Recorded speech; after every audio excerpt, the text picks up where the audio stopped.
morning. As long as we make the show, we can be the best or we can be the worst. So we can be the best thing you ever heard. With the motor singing and the grandstands ringing, it's hard to put it all in words. But this is how we ride, this is how we do. Riding mud, sliding up higher in the groove. Don't give a damn about the cash we're spending. With the time we got, we choose to play it on the go, to stay out on the run. We all high, wide, and some. Ain't telling you what's right or wrong or what to choose. Hey, but this is how we do. This is how we do.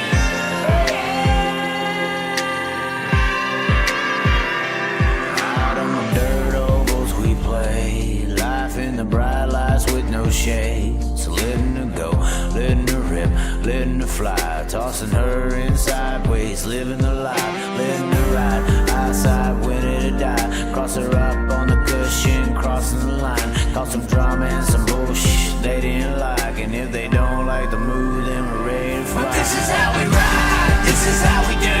Riding mud, sliding up higher in the groove. Don't give a damn about the cash we're spending with the time. Hello, ladies and gentlemen. Look at this. Look at this look we got. Oh, my God. Hold on. Let's fix out the beard a little bit. The mullet is intact. Oh, my God. We got to get this.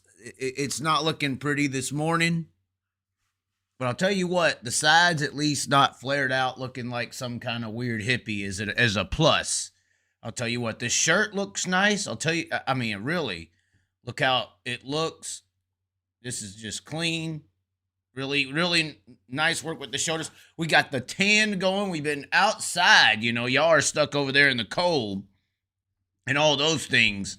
Even though it seems like dumbasses like Carson Hocevar want you to be stuck in colder weather during this clash, I would say. Well, Carson is a smart guy, but come on. I mean, it's a hoodwink. I mean, it's a hoodwink what's going on with NASCAR. It always has been. It has been for a very, very long time, ever since the special set of match tires became involved. Now, anyway, back to reality. We are here today. It's been a minute since we've been live. We've been all over the Australia area. We were down in Victoria. All the great people at Avalon and Premiere. We just put out our newest video onto the channel. Finally, getting the classic video we had put together out, highlighting a bunch of different drivers and people throughout the business. And it was a very good thing to have happen and put out there. And like I said, the business is kind of like the racing that happened on the racetrack. And the things off the track we cover ins and outs. Here on the Chaz, or in the Slide the Dirt episodes, which I believe that episode is episode 121 documentaries of dirt racing teams and people that for some reason when I tell people, oh, you do those? Oh yeah, there's actual work. And that's just post 2017. You know, prior to 2017, we were involved in racetracks, media, television, radio, all this stuff. Rosters of drivers, building drivers, promoting, all this stuff. And so when we talk about, I'm just setting the damn foundation today. When we talk about some of this stuff that you hear me talk about on this programming, or I would consider this deprogramming, because you have been programmed your entire damn life. And I'm coming at that perspective because I've researched the industries and been inside of them. So I know what they're doing and I know why and how they do it. And it's a fucking joke. Y'all people hating on Taylor Swift and all this stuff. Oh, she's fake. Oh, how does she? I mean, y'all people hate it. It's programming. I mean, as far as somebody put, I didn't even know I just said Taylor Swift, but it was a very interesting tweet I saw last night on Twitter, or X, or whatever the hell that they've marked the spot now as. Damn, that's too real when I say that. But they showed a clip of a Taylor Swift concert from like the front row, and she was you know, kind of couldn't sing and couldn't really dance. And, you know, there wasn't really no actual like wildness. And it's like, well, how did this front row seat? I think they said it was like $45,000 for a front row ticket or something like that. And I was like, it's actual magic. It's actual magic. I mean, that's why they call music a form of hypnosis. Musical waves emit electricity waves into the air. Your body works on an electronic impulse, and if you can make those waves work in the right type of way, it works as an actual form of electronic hypnosis. It's not a joke. People know it's called, people joke and call it the dark arts. It's not necessarily a joke in itself. Now, they do it with movies and stuff too. I mean, influence and all these other things, but we can't talk about that too much. We can't talk. I like being alive. I like being alive. We can't talk about it too much. You know, there's more than just one island out there, if you know what I'm saying. But anyway, maybe the chat has actually lit up just a little bit. We'll check it before we continue down the track. Oh, what's going on? We have loose cannon into the building. Well, maybe that's what I am at this point. Anyway, let's get into the actual show and things that we wanted to talk about today. Let's see here. It's been a minute since we had this up onto the screen. Let's see here. There we go. So this is some images from the newest Inside the Dirt on the YouTube page. Inside the Dirt Down Under Grand Annual Sprint Car Classic Premier Speedway. Go check it out. Very entertaining little 15-minute video.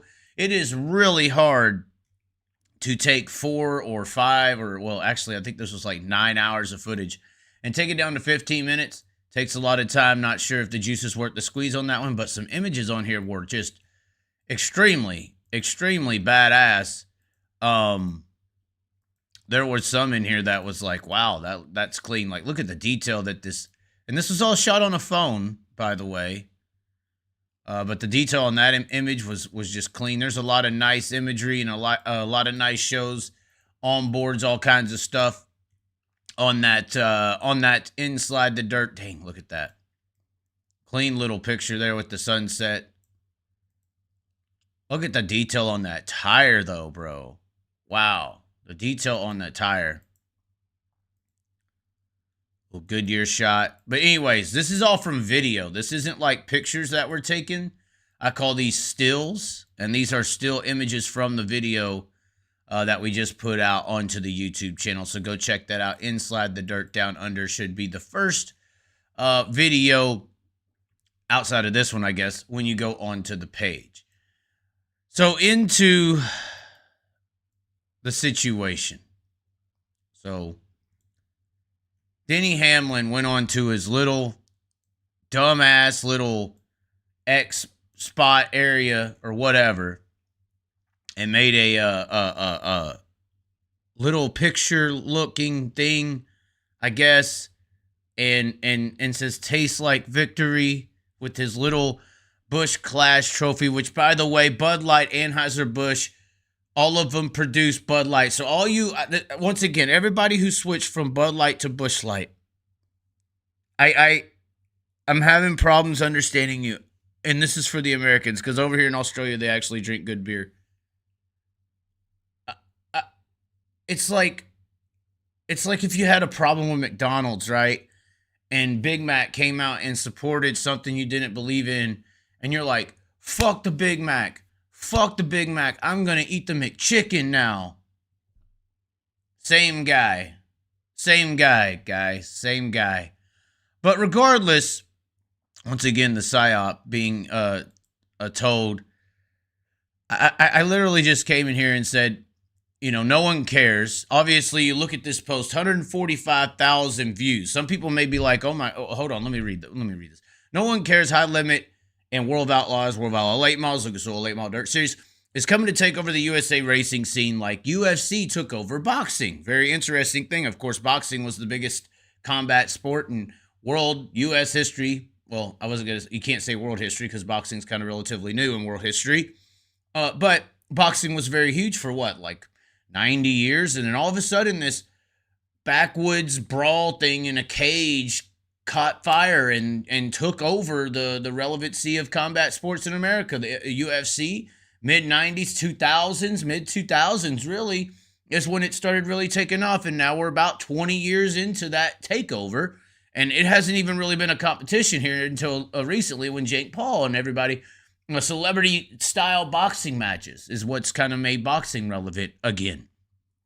But I put in here, just step aside as your fake dominance is upended within the next 5 years. By the way, Busch is made by Bud Light, double standards. Now, I'm trying to just say, at this point, a few more years, sooner or later, with what Larson's doing, with the work ethic of Brad Sweet, we ain't under the banner of we're just good old boys in the backwoods anymore. No, we got some guys willing to take it to the next level. And when they start showing, when y'all's boring ass, fake ass, rich little punk ass kids driving around in your segmented, I got to get back to the post itself. Because this is basically what I'm talking about right here. And I had to respond. I said, I just can't. And he was so cocky when he won the race. I just beat your favorite driver. I didn't even know who you beat. No one cares. Nobody was in the stands either.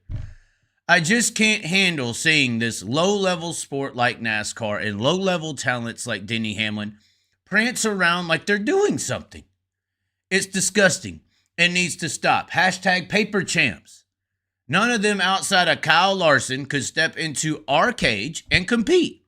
None of them. I would say Bell, but his master, same master as Denny Hamlin, says no.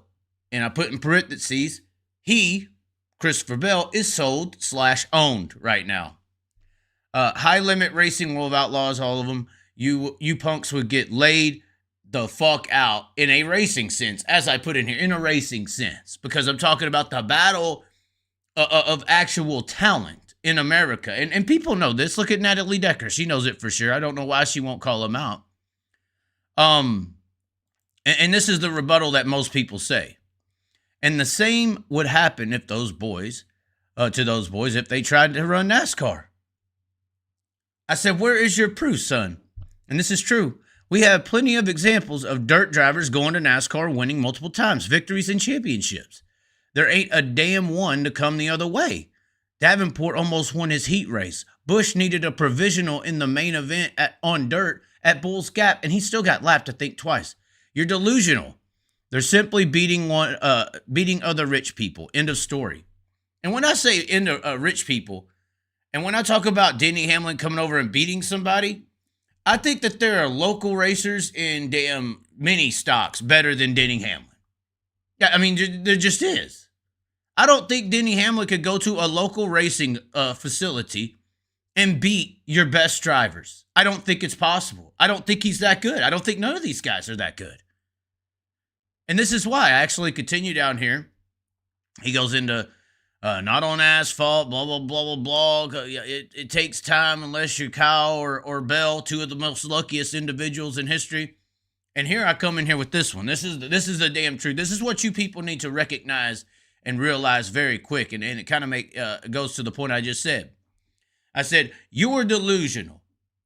Not to mention, and he's talking about putting dirt guys into cup cars. Not to mention, will the cars be fair? Vehicle quality determines everything in NASCAR. Heck, Larson could barely win a race in the 42 car because it was junk. 6 wins in 6 years. They was about to kick him out, basically. I continue. This is the reference that the whole entire world loves to use when trying to defame sprint car racers and dirt racers and their talent. They go to the Steve Kinser situation. I continued here and said, Steve Kinser could barely stay pointed in the right direction in the 26 car, yet won at Talladega against Dell Sr. when the cars were equal in IROC.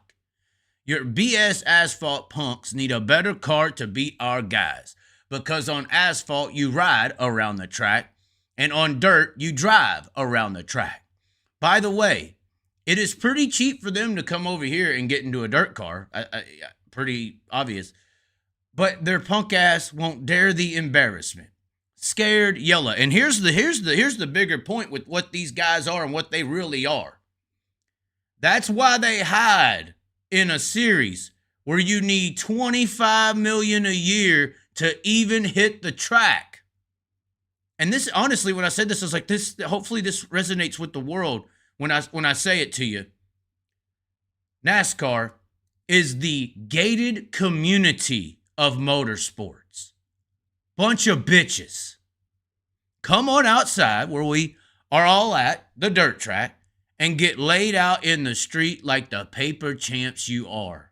In the racing sense, once again in parentheses. And that said it all right there. When I said that, I was like, wow, who's talking to who here? They're a gated community. And they're beating their own, they're like a billionaire gated community, literally, when you look at who owns the teams.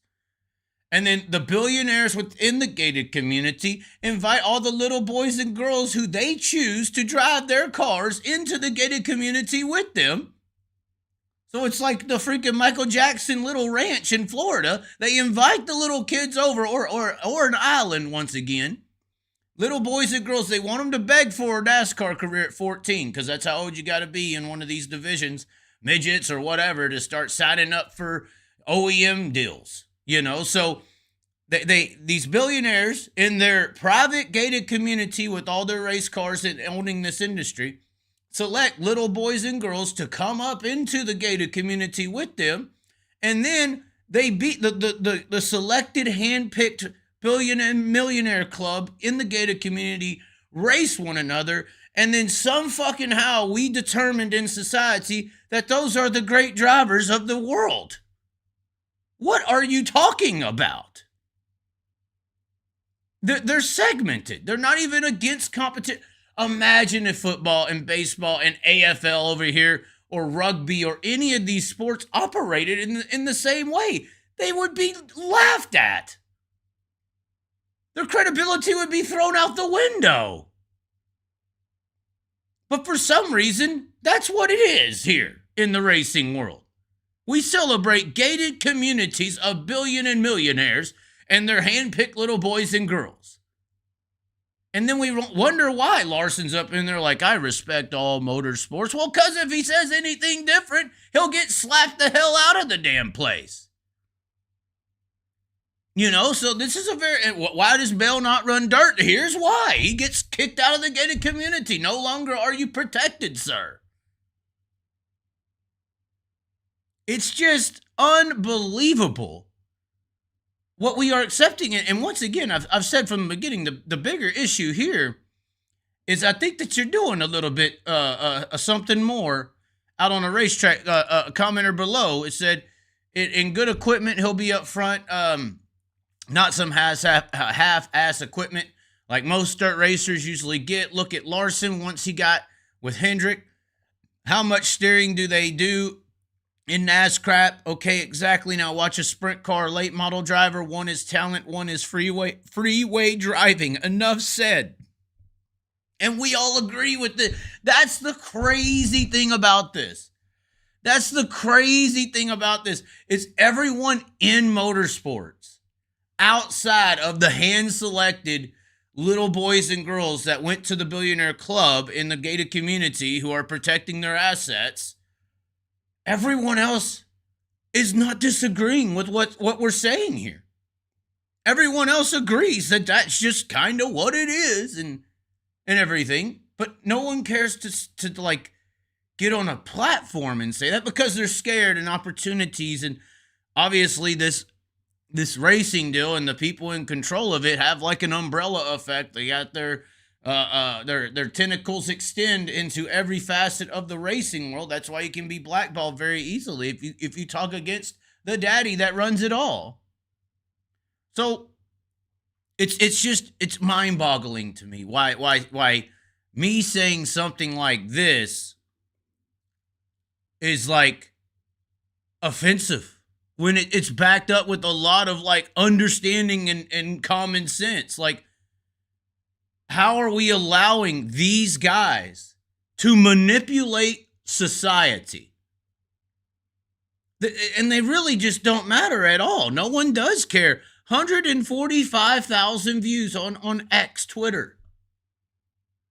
Do you know how many people they shove these guys down their throats?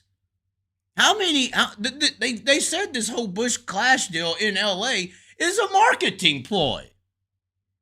It's shoving it down people's throats, trying to promote their sport and their drivers because they have to push them onto society for them to even care, and then they still don't. You think there was 145,000 views on X worth of marketing behind Denny Hamlin? Denny Hamlin's been in the sport for how many years? How many millions has this guy made? And you're only worth 145,000 views on your little Twitter post. That shows you no one cares. What's the yield? What's the return on that? 145K. What's the return? How many millions has this guy been pushed to on national syndicated TV and television? This is why I say when we go and look at the Facebook pages and their likes and stuff and compare them against Denny Hamlin's and NASCAR drivers, it's like all the dirt track racers who have really big social media numbers, it's all based on merit. There's been no corporatizing. They haven't been on Fox and CNN and all those stations are owned by the same people, but they haven't been pushed and paid and prodded and shoved down the American public's throat. Like the dirt guys get no recognition in society by the corporatized elite that push this shit. So for me to see 145K, that's like realistically like 600 people, because the 140 other thousand are just in the make-believe land. They have no understanding of the situation we are explaining here. They don't know what cost how much, what? No, it's just like football. They have to be the best to get up in there. It's not the case. Ask Natalie Decker. She knows. Ask Natalie Decker. And once again, I've been in this situation. I watched this shit go on for far too long, because while these guys get all this recognition and clout publicly by the societal manipulation ploy that they have been doing on everyone, our sprint car drivers and our regular drivers, the best damn sprint car driver you could think of right now, let's just say David Gravel, he's not put on Fox. He's not put on FS1. He's not given no damn attention. But you know what? The one damn way he's going to get some attention is if this week at Volusia he goes off into the corner, fucks up or something breaks, and he dies on the racetrack. Now everyone will know who Denny Hamlin was. I was in the offices trying to push this sport to the public, week in and week out, in Dallas-Fort Worth, sending as much information, talking about our drivers as much as I could. Never got a phone call back from the mainstream world that we are surrounded by that determines how much money we make and all these things financially that everyone wants in the motorsports world. It's all because you're fucking nobody. If you fix that problem, you'll have some money on your hands. And this issue right here, you got to knock these fucking paper champions out if you want to win. Go ask IndyCar and kart racing how that operates. That's what they did to them. That's what we need to do to their ass now. Karma, full circle their ass. But regardless, I've been in that situation where I'm trying to tell the world about this sport and the drivers. Never got a phone call back. Moment Kevin Ward Jr. died, though, ringing Sunday morning. Moment Brian Clausen died, ringing Sunday morning. Jason Johnson, now they want to know. Now they want to hear about your car and your class. Now they want to know who drove it. What is it called? A sprint car, like a Miata? So this is a bigger issue than just who's the best driver. This is respect. This is real respect. Pay them respects when they're doing what they're doing on the racetrack, not when they're in a fucking coffin. And this situation here, in my opinion, my American opinion while located in Australia, is the root of the issue. These fucking paper champions getting respect that they technically don't deserve. They ain't knocked everyone out to be claimed as the best in America or what it can even offer. They ain't knocked everyone out. They They may have saw like a real tough opponent over there, like in the dirt world, and they're like, oh, fuck, I can't beat him. I'll just pay to go to a more expensive class to where I don't even have to race them and get recognized as I'm better than them, even though I've never touched or got next to them or near them in my entire life. So regardless, and once again, if you want to go down the stats, we already know the dirt cars have more horsepower, more difficulty to drive. We could go down all the reasons as to why a top performer in a sprint car or dirt super late model should be valued or looked at as more skilled and up against stiffer competition than anything anyone in NASCAR is doing. And then back to what I was saying about IROC and the car quality. The car quality can determine how good you are. Kyle Larson, best driver we've ever seen. He was horrible. He was about to get kicked out of NASCAR, guys. 6 wins in 6 years. And then he said, y'all could think he said the N-word and all of a sudden got better. No, he just got into a good car. He just got into a better car and started winning in the Hendrick ride. It's not like he got so much better and they got so much worse. No, the cars dictate how good you are. Steve Kinser's the greatest example. Could barely go straight in an imaginary created Kenny Bernstein ride. Yet he beat Dale Sr. I think Mark Martin was in there. All the superstars of NASCAR, he beat them all in an equal car in IROC. So it's just like there's so many things that when you explain to a normal person, which I have, I mean, I've done this on the regular. There's so many things when you explain to a normal person how all this operates and what it takes to be these people and how this works and this what? Oh my God. It's like the biggest thought bubble you ever popped in your life. Like they are literally in a, like to begin the show, they're in a dark arts manipulational tactic, in my opinion. Because it's fraudulent. It's fraudulent. Can Taylor Swift dance? Hell no, but people pay a lot of money to see her dance. I mean, what is it? I don't get it. There's something to it. They know it. They know it. They're not dumb. These people are not dumb. But regardless, it's just, I hate to see it because of the actual realization as well that some people, when you get down to the brass tacks about it, they ain't paying no respects to our guys. That's why I might be a little pissed. They ain't paying no respects until he goes off in the corner and ain't coming out of it. So maybe that's how some of you people really need to look at it, because that's actually what it is. And if you care about your drivers, I'm talking to all you that run these things, all you people that care about the sport, this is some real shit. And if you care about your drivers, you need to care about their respect and how they're perceived in the general public of society. And then when you go study why they may not be, oh, now you see why I'm talking shit about Denny Hamlin. Anyway, I could go on for days on this topic. God, I don't know. Is this marked day 430 on this topic? I don't know. I know that the late models are running at East Bay right now. But I just can't hang on to it.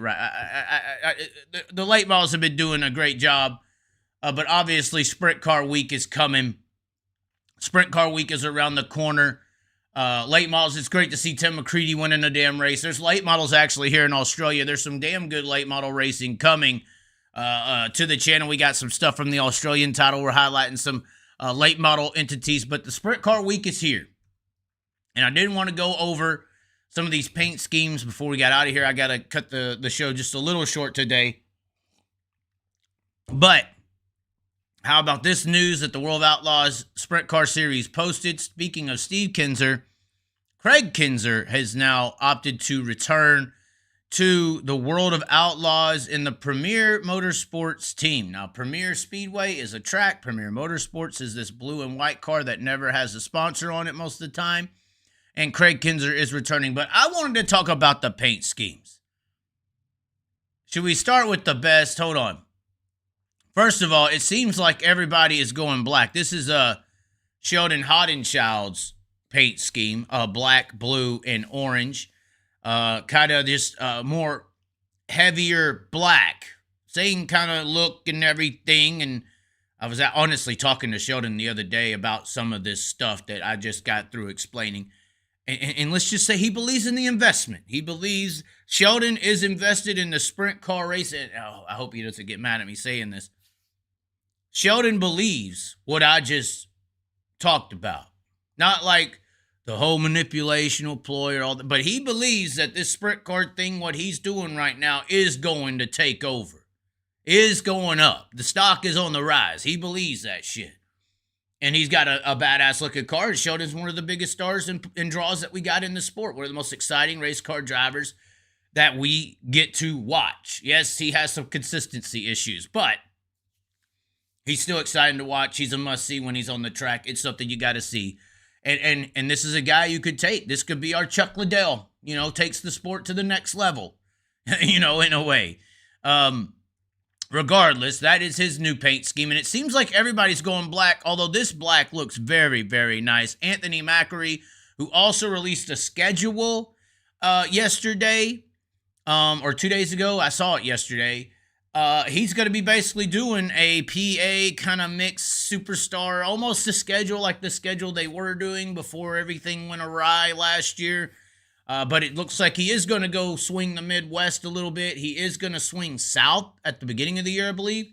I believe for the high limits down that way. I think it's going to be at RPM Speedway and a few of those racetracks. Although I think the swing with the Outlaws to Kennedale Speedway Park is going to be a circled event for anybody who wants to see some badass sprint car racing.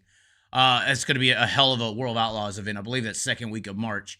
But anyway, his schedule kind of ends up being more like you could probably call it like a Brett Marks style schedule of 21, 22 that Macri's got, but he's in the black. Everybody's going black this year because I just feel like this is a darker scheme.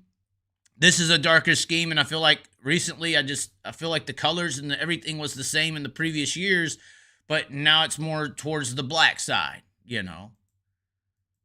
Black hand side, I don't know. Some people aren't as ghetto as me, so I don't know what that means. Now, speaking of Brett Marks, there's a little Brett Marks scheme. Typical Brett Marks, keeping it simple, keeping it normal. Apparently, they're buying and selling this year, so they're on the what does that say? McGrowbid.com? McGrewbid.com? Not sure. Cursive is not taught in schools, although I do remember how to show it and say it. This is possibly the best looking scheme to me that I've seen so far, though.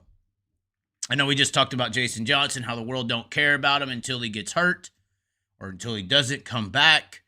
Obviously, the biggest wreck of 2023, probably in most people's eyes, would have been Carson Macedo's big ride at Knoxville with the fire and the flames into the wall. Obviously, we did lose a driver at Lawrenceburg last year, and we all talked about him for a week, and I can't even remember his name because it was in and out, and it was a non-wing situation. But regardless, and we do have a video coming up about Australia where they actually have some developments on their chassis that prevent things along those lines.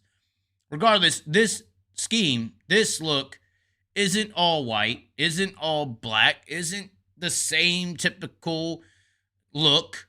This is new. This is different. It is the same paint schemes. It is the same color scheme, but it's different. It's a new look. It's nice. It looks fast. It looks sharp. This is potentially your World of Outlaws champion. I think that a lot of people are saying Gravel or Macedo. I feel like when everybody says one way or another that and it's so obvious that that's a decoy when you're making picks and selections. Society, the world, karma, universe, God don't just allow it to be that simple.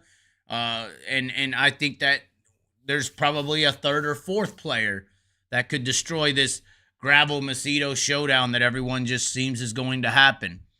But in my opinion, out of all the cars I've seen so far, this looks like the best one. I did see some snippet kind of Federated Auto Part looks for Logan Schuchart, and it looked like his car was going to be really badass with like an orange-blue look.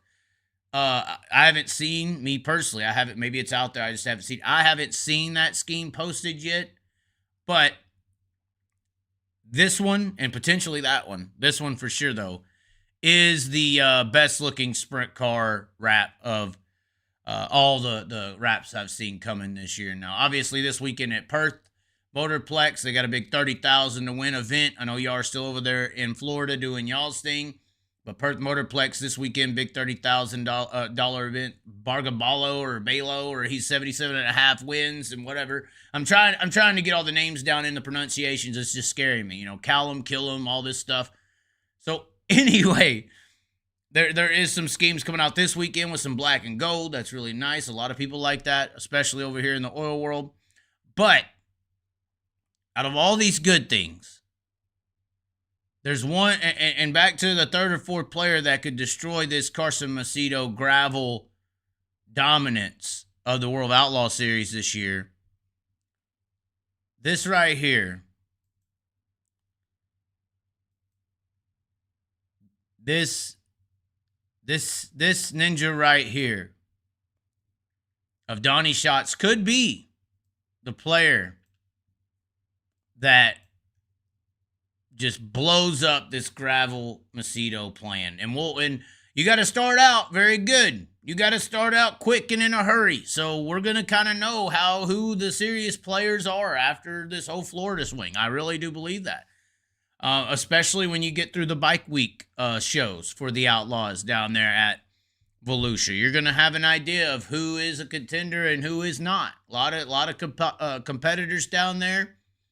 And you know, you got to run well. You got to be consistent. You can't really falter at all throughout the World of Outlaws season to compete for that championship, especially when you got elite team and drivers, or teams and drivers of gravel, Macedo, even Selzy, and some of these others, Shoehart, Shark Racing. And this could be one of those guys. But when it comes to paint schemes, and I'm just being honest, and I'm a semi-Donnie fan. He's been a really good, sincere person. And the only reason I have to say semi at this point is when I originally saw this picture of this car going around on Facebook, I could even pull it up where I was saying it originally. I thought that this was a prank. I thought that somebody had, like, I seen an image similar to this. I thought that somebody had went into, like, the World of Outlaws sprint car game and, like a kid or something, made up a paint scheme and put it all on here and, you know, wrote the words for performance. I don't know, those back in the old school sim racing days, you remember when people would make schemes and they would just type in letters and just put them on the car to kind of look like a replica of another scheme. And it would just look like, what the hell is that guy? And that's, unfortunately, out of all the paint schemes, I thought this was a prank. I thought it was fake. Because I was like, there's no damn way Donnie's going to allow that car to roll out the trailer like that. No damn way possible. This has to be fake. I thought it was. So, out of all the schemes that hit home runs this year, or just stayed the same, or just went to black and looked really badass, in my opinion, this is one of the ugliest looking sprint cars I've seen in my most recent memories of life. I cannot believe that this was allowed to be associated with Donnie Schatz and Tony Stewart and all these guys, these curb Agajanians. How the hell did Sage Fruit, which as with as sweet as their apples taste, and CarQuest with their amazing deals on oil and filters, how in the hell did you allow whoever's making the decisions here to check this as okay? This is not okay, ladies and gentlemen. This is Donnie Schatz. Okay, I got really mad a couple years ago when they gave Carson Elledge the TMC Black #1 because it was, I called it the Dale Earnhardt Sr. #3 of sprint car racing, and they just gave it to her because of the nepotism and association with the Annette and Earnhardt family in the Xfinity series. But this has nothing, there is no connections here to families or hierarchies or monarchies or nepotism. There is no reason for this car to be looking like this. It looks like somebody broke a blue crayon and then smeared white through it. And literally the Ford Performance, like, that has to be a default font on like Windows 95. What is happened here? I thought Ford Performance was like a blue oval badassery. I don't know. I mean, maybe when the car goes around the track, it will look a little better. It will look differently. It definitely looks different. I mean, you can't get away from different on this one. I mean, you can't get away from different with this paint scheme. But in the same light, I almost want to find out who did it and go after them. I hope. I feel like this was like a last minute situation. You know, when you're getting close to the end of something, like even my video that I put out, the Inslide, the dirt from Premiere. You know, I got to the end and I'm like, do I really not put this video out right now? I was like, I got to the A main. I'm like, well, I'll just use the music video because I've been doing music throughout the whole video, and it'd be weird to just show another version of the A main, which with similar style music. So just put it in there and let's just print it. Let's just go. But at least my idea took some thought. I just don't know what this is. Is there a NASCAR car in a very similar paint scheme? Like, is that the reason this happened?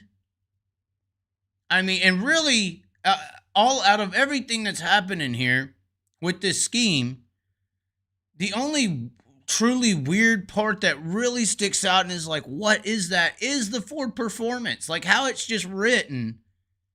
I mean, everything else has got an outline. The CarQuest is white, but it matches the white within the blue, and it sticks out and is very easily readable. The 15 of the number is white, but it has the red outline, the black drop shadow, a white outline around it all that connects and goes over the gold. The curve on the front nose wing is fine. The sage fruit sticks out with its own personal, copyrighted colors. But then you get to this Ford Performance, and it's like the guy or whoever did it just like typed it out and put it down on there and said print. Is this the new Ford Performance like brand look? And if it is, could there have been something else? Like I get how the red in the Performance matches the inner liner of the 15. I'm emotionally hurt on this one, guys. I'm emotionally hurt. And like I said, maybe it'll be different when you see it go around the track. Maybe it will be a little different. And even in this is a video here. It does kind of look better in the video. It definitely looks different, and I'm a big fan of different. The gold, it's not. Is it a reflective gold? Okay, thank God it is. And maybe this is gonna come out better than like I said, I originally thought this was a joke. I originally thought that some kid or somebody went on the World of Outlaws video game and made this up. But it's real. This is actually Donnie Shot's scheme for 2024. It is blue. It is Ford blue. And some people have said that's a bad thing that it's been a Ford under the hood of that car. And it's, the main thing to blame for the end of the Donnie Schatz era. But at this point, I'm not talking about performance. I'm talking about the way it looks. But hopefully, like I said, even the video there looks okay. Looks okay. Looks okay. I'm just going to try to say that and be nice. That's all I can do is try to be nice on this one. All right. Any YouTube chats, there can't be, is there? That Ford Performance is not it at all. I don't understand. Justin Peck's ride for Tom Book Motorsports looks badass. Red and black scheme. I thought it looked average. Hope you're, let's see here. Perth Motorplex race, 30,000 to win, live and free on 7+ app Saturday night. This is very true. That's a good-looking car, man. Come on. No, I'm sorry. I do not agree. That car is as ugly as Denny Hamlin's success. Nothing. No championships coming for that car. Just saying. That's what I would say. That's actually a mean thing to say. Fuck Denny Hamlin. And fuck that paint scheme. Just saying. I'm just kidding. I hate to say it, man. I thought it was gonna be amazing. I thought it was gonna be amazing. Tom Duncan said, "Good to see you, Chaz. Watching from PA. It's 7:30 Eastern Time PM on Tuesday. Y'all are at Tuesday night. We are 8:38 a.m. on a Wednesday. We're actually going to be going into a some kind of fantasy thing for racing here today. It will be very interesting. But we do have a lot of content still to come to the channel in itself. Let's see here.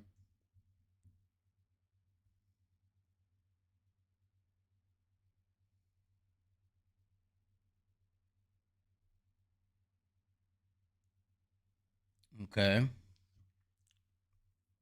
Been loving the snaps, by the way. Good stuff. Yes, if you have, what is a good looking paint scheme then, man? What are you talking about? I just went down like 50 of them. Or well, I went down what? 1, 3, 4, 5. I just praised like 3 paint schemes. What are you talking about? I just praised. I said this is one of the best looking sprint cars ever. I said this is, doing the same thing, but it's clean and nice. I just said this going black from Macri was awesome. I didn't really hate on the Sheldon scheme, but it's very similar, but it looks cool in black. What are you talking about? This is the problem with some people. It's disgusting. It's crazy, man. Can't save them. Can't save them. Anyways. That's gonna go. I guess we'll go ahead and wrap it up. Be sure to stay tuned onto the channel, though. We got a lot more content. If you haven't seen that Down Under Inside the Dirt episode from Premiere, it is on the channel. It is really good. It's got some nice images in there and a little bit of a behind the scenes look. We got a lot of behind the scenes stuff coming here on the Chaz, as well as some very interesting post race activities. They do it different down here. Maybe we can influence the Americans to be better by challenging their egos. And paint schemes are not the only thing that they need to improve. Well, not all of them, obviously, like I just said. There's a lot of schemes that are badass, but some of them, I don't know what's happened. I don't. But anyways, ladies and gentlemen, thanks for tuning in. As always, like the video, share the video, comment below what you think. You can think, I just hate on all the schemes and all that. That's fine. That's fine. Your prerogative. It's fine. As always, be sure to subscribe, join the channel memberships, get your name up there at the top right of the screen. And we will catch you next time. Thanks for tuning in, ladies and gentlemen.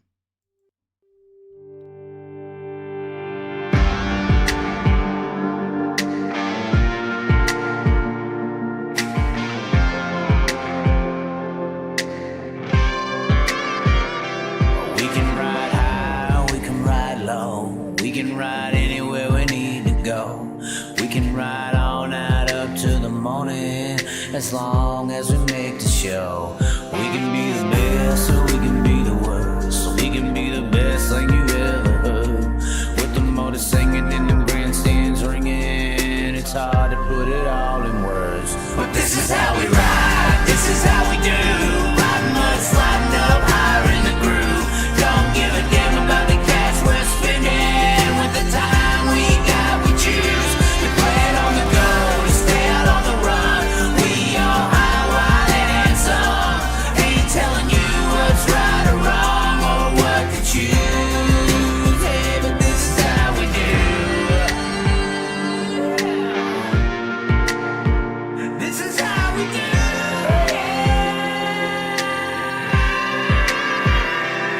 Out on the dirt ovals we play. In the bright lights with no shades, letting her go, letting her rip, letting her fly, tossing her in sideways, living the life, letting her ride, eyesight winning.